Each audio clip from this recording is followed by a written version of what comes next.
Mesdames, Messieurs, bonjour. Cher Président, cher Félix, je suis très heureux de vous accueillir aujourd'hui à Paris, en tant évidemment que le président de votre pays, après des échéances politiques intérieures importantes et franchies avec succès, dont je vous félicite parce qu'elles sont une étape importante de la modernisation de la vie démocratique, politique, RDC, et de votre volonté d'aller de l'avant, mais aussi en tant que président de l'Union africaine et partenaire stratégique de la France. Nous étions avec le président Tshisekedi il y a quelques jours au Tchad, à N'Djamena, pour rendre hommage au président défunt Idriss Déby et pour soutenir un processus de transition qui doit ouvrir la voie de la démocratie et de la stabilité du Tchad. Et aujourd'hui, avant toute chose, nous voulons exprimer notre préoccupation sur l'évolution de la situation, en condamnant d'abord avec la plus grande fermeté la répression des manifestations et des violences qui ont eu lieu ce matin à N'Djamena.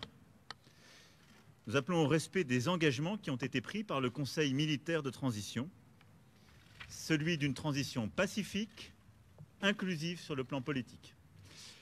Et je veux être ici très clair, j'ai apporté mon soutien à l'intégrité et la stabilité du Tchad très clairement à N'Djamena. Je suis pour une transition pacifique, démocratique, inclusive. Je ne suis pas pour un plan de succession. Et la France ne sera jamais aux côtés de celles et ceux qui forment ce projet. Le temps est venu de lancer un dialogue politique national ouvert à tous les Tchadiens. C'est ce qui est attendu aujourd'hui du Conseil militaire de transition et c'est la condition même de notre soutien.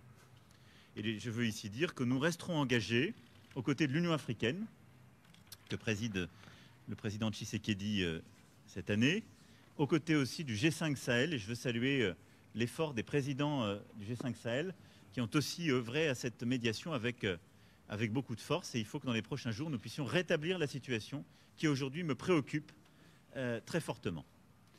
Au-delà de ce sujet, notre coopération est évidemment riche de beaucoup de dossiers bilatéraux que nous allons évoquer dans quelques instants. Volonté de développer la coopération économique, les opportunités offertes à la jeunesse de votre pays par les programmes d'éducation, de santé et de création d'activités économiques, politique aussi de francophonie, car nous avons là-dessus également beaucoup à faire ensemble. Et puis évidemment, ce sont tous nos efforts d'accompagnement pour la stabilité, la paix partout sur votre territoire national. Et je sais ô combien vous y êtes attachés face aux déstabilisations qui peuvent exister. Enfin, nous évoquerons aussi les grands sujets continentaux.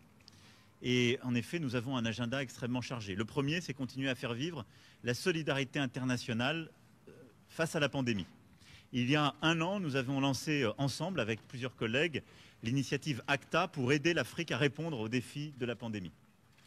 Elle a permis de faire plusieurs avancées. Nous y sommes revenus ces derniers jours pour aider au financement, aider aussi à plus de tests, de diagnostics, l'accès aux vaccins et à la montée en puissance des systèmes de santé primaire. Mais beaucoup reste à faire pour mobiliser plus de financement, mais avoir également des actions concrètes indispensables.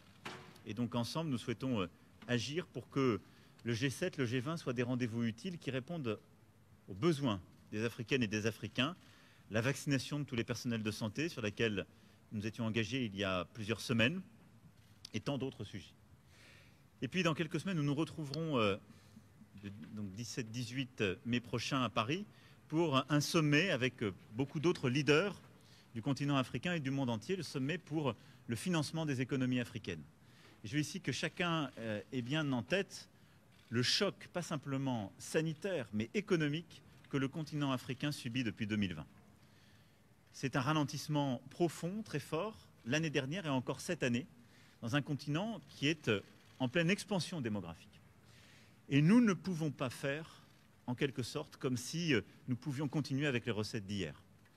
L'Europe a une réponse exceptionnelle, une politique monétaire inédite, une réponse budgétaire qui s'est traduite en juillet dernier avec un plan de relance historique.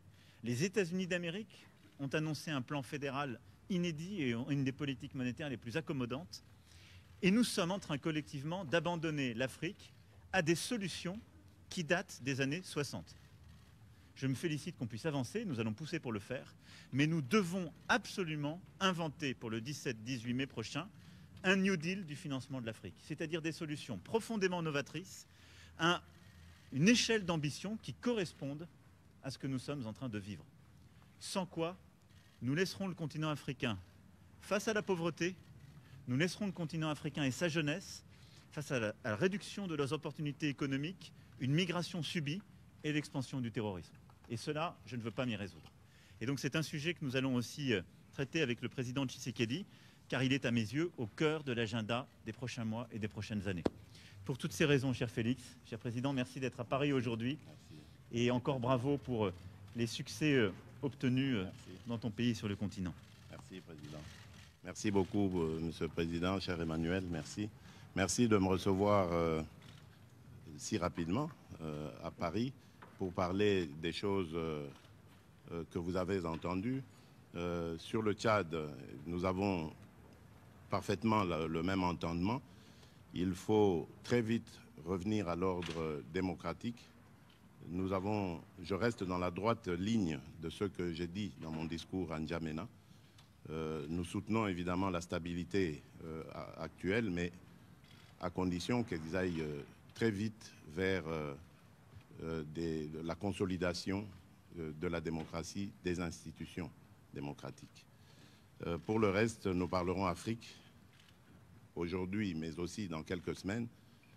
L'Afrique qui a lancé sa zone de libre-échange continentale, ce vaste marché commun que nous voulons à l'image de celui d'Europe et pour lequel nous comptons sur nos partenaires traditionnels afin de nous accompagner dans cette grande aventure qui va être nécessaire pour le bonheur de notre continent.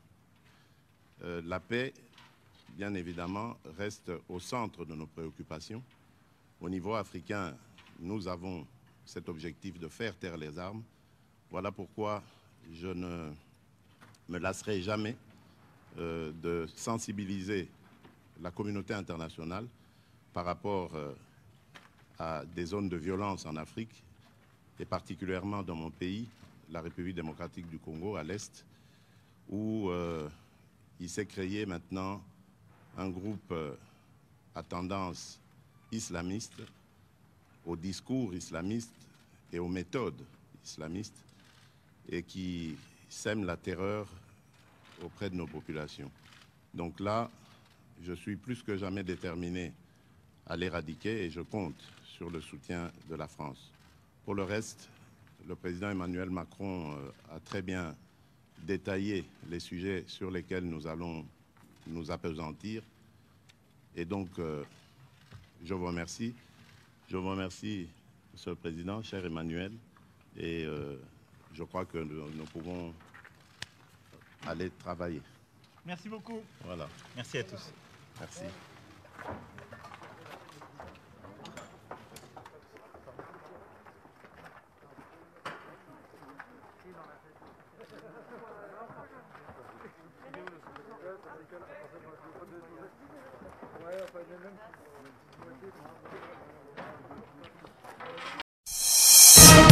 Info 243, la référence de l'actualité. Mesdames, Messieurs, bonjour.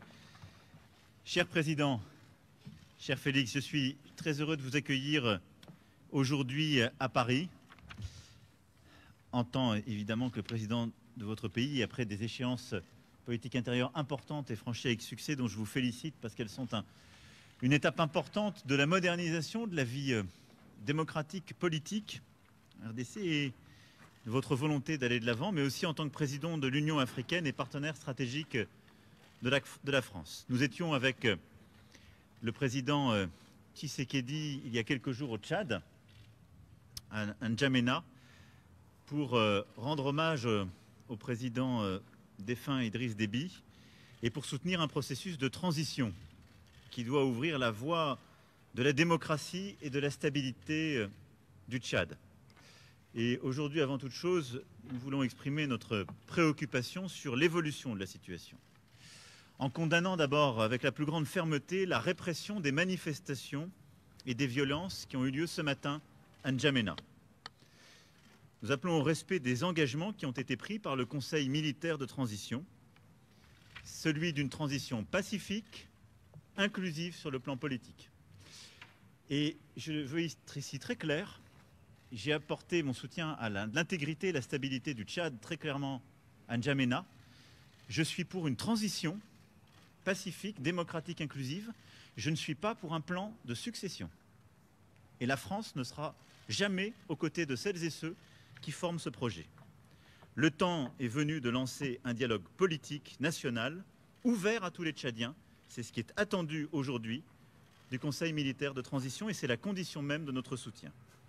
Et je veux ici dire que nous resterons engagés aux côtés de l'Union africaine, que préside le président Tshisekedi cette année, aux côtés aussi du G5 Sahel. Et je veux saluer l'effort des présidents du G5 Sahel qui ont aussi œuvré à cette médiation avec beaucoup de force. Et il faut que dans les prochains jours, nous puissions rétablir la situation qui aujourd'hui me préoccupe très fortement. Au-delà de ce sujet, notre coopération est évidemment riche de beaucoup de dossiers bilatéraux que nous allons évoquer dans quelques instants. Volonté de développer la coopération économique, les opportunités offertes à la jeunesse de votre pays par les programmes d'éducation, de santé et de création d'activités économiques, politique aussi de francophonie, car nous avons là-dessus également beaucoup à faire ensemble. Et puis évidemment, ce sont tous nos efforts d'accompagnement pour la stabilité, la paix partout sur votre territoire national. Et je sais ô combien vous y êtes attachés face aux déstabilisations qui peuvent exister. Enfin, nous évoquerons aussi les grands sujets continentaux. Et en effet, nous avons un agenda extrêmement chargé. Le premier, c'est continuer à faire vivre la solidarité internationale face à la pandémie. Il y a un an, nous avons lancé ensemble, avec plusieurs collègues, l'initiative ACTA pour aider l'Afrique à répondre aux défis de la pandémie. Elle a permis de faire plusieurs avancées, nous y sommes revenus ces derniers jours, pour aider au financement, aider aussi à plus de tests, de diagnostics, l'accès aux vaccins et à la montée en puissance des systèmes de santé primaire. Mais beaucoup reste à faire pour mobiliser plus de financement, mais avoir également des actions concrètes indispensables. Et donc ensemble, nous souhaitons agir pour que le G7, le G20 soient des rendez-vous utiles qui répondent aux besoins des Africaines et des Africains, la vaccination de tous les personnels de santé sur laquelle nous étions engagés il y a plusieurs semaines et tant d'autres sujets. Et puis dans quelques semaines, nous nous retrouverons donc 17-18 mai prochain à Paris pour un sommet avec beaucoup d'autres leaders du continent africain et du monde entier, le sommet pour le financement des économies africaines. Et je veux ici que chacun ait bien en tête le choc, pas simplement sanitaire, mais économique, que le continent africain subit depuis 2020. C'est un ralentissement profond, très fort, l'année dernière et encore cette année, dans un continent qui est en pleine expansion démographique. Et nous ne pouvons pas faire, en quelque sorte, comme si nous pouvions continuer avec les recettes d'hier. L'Europe a une réponse exceptionnelle, une politique monétaire inédite, une réponse budgétaire qui s'est traduite en juillet dernier avec un plan de relance historique. Les États-Unis d'Amérique ont annoncé un plan fédéral inédit et une des politiques monétaires les plus accommodantes. Et nous sommes en train collectivement d'abandonner l'Afrique à des solutions qui datent des années 60. Je me félicite qu'on puisse avancer, nous allons pousser pour le faire, mais nous devons absolument inventer pour le 17-18 mai prochain un New Deal du financement de l'Afrique, c'est-à-dire des solutions profondément novatrices, une échelle d'ambition qui corresponde à ce que nous sommes en train de vivre. Sans quoi, nous laisserons le continent africain face à la pauvreté, nous laisserons le continent africain et sa jeunesse face à la réduction de leurs opportunités économiques, une migration subie et l'expansion du terrorisme. Et cela, je ne veux pas m'y résoudre. Et donc c'est un sujet que nous allons aussi traiter avec le président Tshisekedi, car il est à mes yeux au cœur de l'agenda des prochains mois et des prochaines années. Pour toutes ces raisons, cher Félix, cher président, merci d'être à Paris aujourd'hui. Et encore bravo pour les succès obtenus dans ton pays et sur le continent. Merci, Président. Merci beaucoup, Monsieur le Président, cher Emmanuel, merci. Merci de me recevoir si rapidement à Paris pour parler des choses que vous avez entendues. Sur le Tchad, nous avons parfaitement le même entendement. Il faut très vite revenir à l'ordre démocratique. Je reste dans la droite ligne de ce que j'ai dit dans mon discours à N'Djamena. Nous soutenons évidemment la stabilité actuelle, mais à condition qu'ils aillent très vite vers la consolidation de la démocratie, des institutions démocratiques. Pour le reste, nous parlerons Afrique aujourd'hui, mais aussi dans quelques semaines. L'Afrique qui a lancé sa zone de libre-échange continentale, ce vaste marché commun que nous voulons à l'image de celui d'Europe, et pour lequel nous comptons sur nos partenaires traditionnels afin de nous accompagner dans cette grande aventure qui va être nécessaire pour le bonheur de notre continent. La paix, bien évidemment, reste au centre de nos préoccupations. Au niveau africain, nous avons cet objectif de faire taire les armes. Voilà pourquoi je ne me lasserai jamais de sensibiliser la communauté internationale par rapport à des zones de violence en Afrique, et particulièrement dans mon pays, la République démocratique du Congo, à l'Est, où il s'est créé maintenant un groupe à tendance islamiste, au discours islamiste et aux méthodes islamistes, et qui sème la terreur auprès de nos populations. Donc là, je suis plus que jamais déterminé à l'éradiquer et je compte sur le soutien de la France. Pour le reste, le président Emmanuel Macron a très bien détaillé les sujets sur lesquels nous allons nous appesantir. Et donc, je vous remercie. Je vous remercie, Monsieur le Président, cher Emmanuel, et je crois que nous pouvons aller travailler.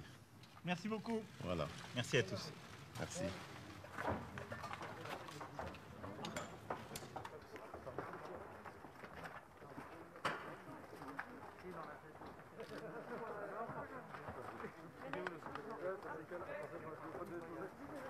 Ouais, enfin, même